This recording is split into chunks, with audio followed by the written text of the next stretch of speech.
Broncos are going to release Russ, and he's going to be a free agent. And so I'd say two things could be true. We got a lot more information in the past 48 hours, in large part by Jordan Schultz, who's a great, I think he works for Bleacher Report, does a great job, one of the better insiders in the NFL, as well as other insiders who talk about the fact that after the Broncos had beaten the Chiefs, remember when they at home beat the Kansas City Chiefs? It was the first win against Kansas City since Peyton Manning was there, which is hard to believe. But they beat the Chiefs at home, played well. Russell was good. Defense was amazing. And apparently the Broncos went to Russell and asked him to basically revise his contract to save them money, which Russell said, I'm not doing that. Russell can explain it better than me. And I say that because in the past couple of hours, we actually have a soundbite from Russell Wilson, his side of the story at least, detailing the situation. Russell Wilson, take a listen. There's been a lot of attention about the contract situation. Did they approach you or your agent in October regarding adjusting the contract, Russell? Yeah. What can you say about that? Yeah, they just during we beat the Chiefs. They came up to me during the bye week. And beginning the bye week on Monday or Tuesday, and they told me that if I didn't change my contract, my injury guaranteed, that I'd be, I'd be benched for the rest of the year. And I don't know, I think we had 9 games left or so. I was definitely disappointed about it, and it was a process throughout the whole week, for a whole bye week, and we just came off beating the Chiefs, played a pretty good game against the Chiefs. We just came off of that, so I was excited, obviously, for us fighting for the playoffs and get on a hot streak. And, and then, NFLPA and NFL got involved or whatever, I think, but at some point. But I think, for me, I just, I came here to play here, to win. I knew it was going to be a process I signed a 7-year deal to, for us to go and play hard. And that's my goal every time I step into the white lines, is give everything I have. I want to be here. I want to play here. I want to be able to win here. I want to win championships here. I want to give my all every week. No matter what the circumstances are, no matter what the score is. And, I want to be the best teammate and leader that I can be in the midst of it all. And so, that's why I was out here at practice every day. And, I told Jared I'll help him and lead him and do whatever it takes and keep the guys going and try to lead the right way. That's all I know. Okay. So that's Russell's side of the story. And that's what's been reported, by the way, over the past 48 hours. And so first and foremost, again, this is where the two things can be true aspect of it comes into play. In terms of this story, and again, Russell says it's been reported, so I assume it's probably true that the Broncos did go to Russ after the Chiefs win and say, we want you to restructure your contract.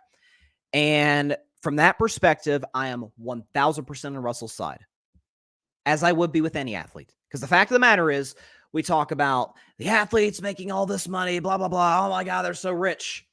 Well, ultimately, they didn't sign that contract by themselves. Team agreed to it. These billionaire owners, the family associated with Walmart who bought the Broncos a couple years back, they agreed to it. The George Patton, general manager, agreed to it. So for them to go to Russ and say, hey, actually, we kind of like you to walk back on this, I'm totally with Russ saying, no, you agreed to this too. So from that perspective, I am absolutely with Russ. This is why I say anytime an athlete holds out for more money, it's with Lamar Jackson. Lamar's way better than Russ. We understand that. But that aside, Lamar Jackson, any athlete, Russell Wilson, when guys hold out for more money, when guys hold out so they can get certain benefits and stipulations of their contract, I totally get it. I totally defend them 100%. Because the fact of the matter is, as we're seeing right before our very eyes with Russell Wilson, a career in the NFL and in professional sports can be here today and gone tomorrow. So for Russ to take advantage of that, absolutely defend him. What is also true, because Russ won't be a Bronco next year, Russ is going to be elsewhere, is that I think he has little to no market. Honestly, I think he has little to no market. Not just because of his production, because his production, it's not terrible. Okay, again, there was a point in time when he was top 5 in the NFL in touchdown passes. Again, the Broncos had a 5-game winning streak At one point, obviously lost 3 of 4, which is in large part also as well as the contract situation. Why Russell was benched in order for the Broncos to save more money down the line. But when you look at Russell Wilson this season, last year was a disaster. Russell was nothing short of unwatchable. Russell this year, though, hey, 6th in touchdown passes, only 8 picks on the year. It's not bad.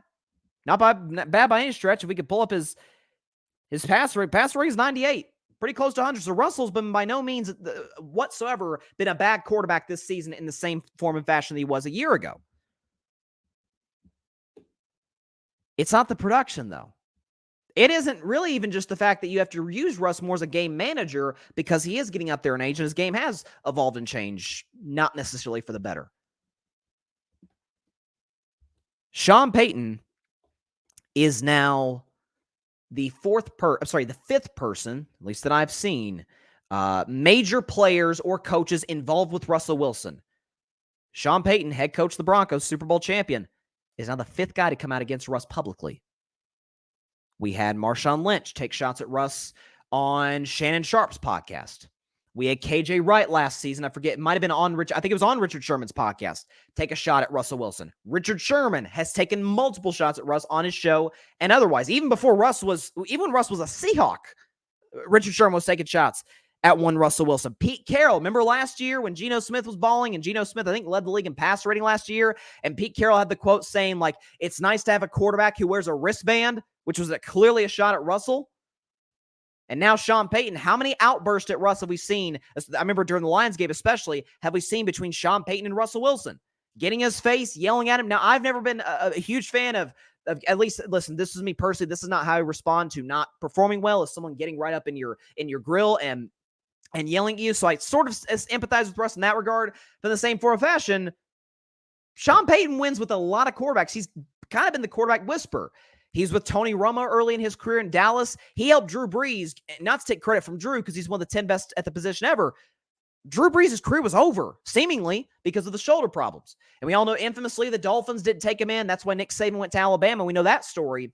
But Drew Brees was done until he goes to New Orleans with Sean Payton, won a Super Bowl and held when he retired. Then Brady broke almost all of the records. Brees held virtually every major quarterback record ever. Passing, touchdowns, completion percent, all that. Yards. Sean Payton, even his last year in New Orleans, when Drew Brees retired, won 9 games. You're saying 9 games, Well, would you consider the fact that he had Jameis Winston, he had Taysom Hill, who's not even a quarterback, it's certainly a starting quarterback, in the lineup at that point in the year. He had one guy, Ian Book, I remember, from Notre Dame, start a game or two for him. I mean, it was a quarterback carousel, and the Saints almost made the playoffs. Sean Payton makes everybody work. And by the way, he kind of made Russ work. I mean, there were serious discussions. Hey, is Russell Wilson back? I never subscribed to that, but I said we got a better version of Russ within the scheme of Sean Payton's offense.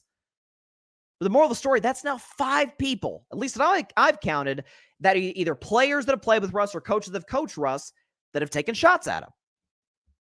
So when you have that component, additionally with the fact that he's clearly declining as a player, reputation, production, and now you look down at the teams that need quarterbacks.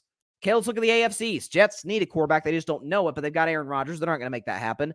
Patriots, I mean, would he solve the Patriots' problems? Is as bad as they've been this season, it feels like they're going to go draft a quarterback somewhere in the top 3 or 4. Okay, Cleveland needs a quarterback, but they feel pretty good about where they're at with Joe Flacco. Maybe they draft a guy in the 2nd or 3rd round, not to mention all the money they're paying Deshaun. Okay, my Steelers need a quarterback. I'm not sure they know it, which is a little concerning. But Kenny Pickett is a guy who's obviously cheaper than Russ. Kenny Pickett has shown promise in the 4th quarter. There's something there. I don't think he's the answer, but he's better than Russ.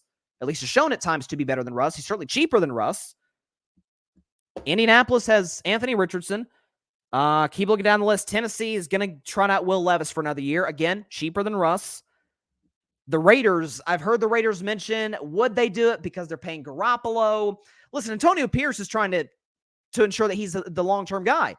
If they interview Antonio Pierce and Mark Davis, and Antonio Pierce saying, yeah, I'd like to bring in Russell Wilson, I don't know if Mark Davis will be like, you sure you want to be the full-time guy?